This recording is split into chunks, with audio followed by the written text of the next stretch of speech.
folks, JD here, and as we're almost at the end of 2016, I thought putting together my top 5 quadcopters of the past year would be quite a good thing to do.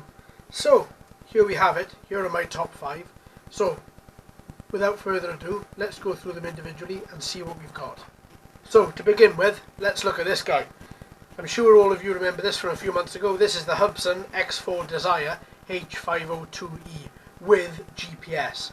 Now this stands out for a couple of reasons. Normally when you say drone, GPS, you normally think of a huge amount of money you're going to have to be spending for one of them. Not with this one. This guy comes in at under £100 and has fully working GPS for its altitude hold feature and also for its return to home. So when I tested this, I clicked return to home, it came back, landed and turned off the motors. That was enough for me for it to secure its place in the top 5 of my 2016 quadcopters. But other than that, its flight is absolutely fantastic as well.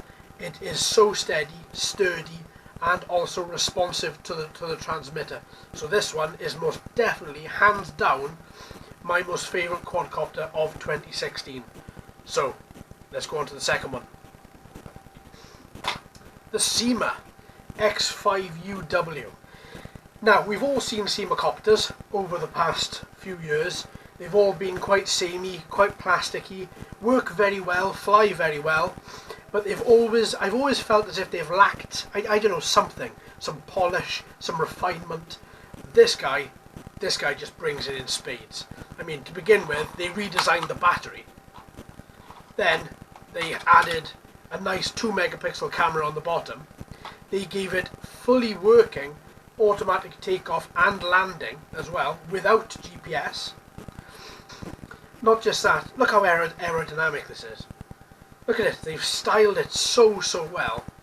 This is just such a refreshing quadcopter from them. It's something that as soon as I saw it, I just had to have. It just blew my mind. So there we go.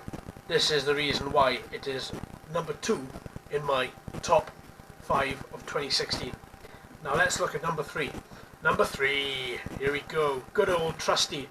Now the JXD 510 and also the JXD 509 are hands down, I think, 2016's copter favourite by so many different people.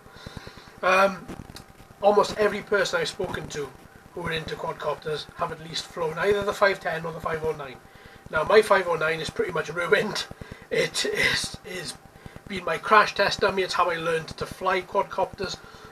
It is such a standout copter for me that when I saw the 510, once again I had to have it. The only thing difference between the 509 and the 510 is this, just the body. Completely redefined, looks very much like Batman's Batwing. Everything else is the same. The camera, the barometer, the motors, everything else is exactly the same. But honestly, if you want to learn how to fly a quadcopter, personally, I would hands down recommend the 509 or the 510 for you to practice on. It's it is such a good copter, and it's one of the copters that you will grow to love almost immediately. So this is why he's in my top 5 of 2016. So let's look at number 4. Number 4 and number 5 are in the nano spectrum. Now, we could all talk about the large quadcopters, and everybody loves the large quadcopters, and as far as I'm aware, not a lot of people like the nanos. I quite like them. I think they're pretty neat. They are notoriously difficult to control, some of them. These two are by far some of the best ones that I've had this year. This is a hexacopter, not a quadcopter, but nonetheless shouldn't be kept out of this list. This is the JJRC H20, and it is such a sturdy copter.